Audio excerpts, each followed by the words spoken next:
নৈহাটিতে কালী পুজো দেখতে গিয়ে আমরা সবার ফার্স্টে একটা ফুচকা খেতে বসেছিলাম।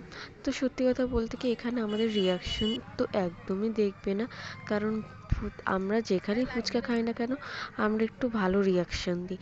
তবে ফুচকাটা এখানে আমাদের ঠিক স্যাটিসফাই ছিল না। আমাদেরকে দেখে যতটা টেস্টি লাগছে তবে এতটা টেস্ট ছিল না। প্রথমত পাপড়িগুলো একটু বাসি লাগছিল, আর টক জলটা অনেক বেশি টক ছিল, আর ঝাল তো একদমই ছিল না, কারণ আমি একটু বেশি ঝাল খাই, যেটা আমার একদমই পছন্দ হয়নি।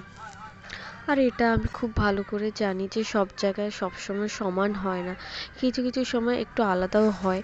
তবে কিছু কিছু সময় রাস্তাঘাটে বেরিয়ে আমরা খুব ভালো এক্সপিরিয়েন্স করি। আর কিছু কিছু সময় এরকম হয়ে যায় আমাদের সাথে যে ফুচকা খাওয়ার পরে আমাদের একটুও ভালো লাগে না।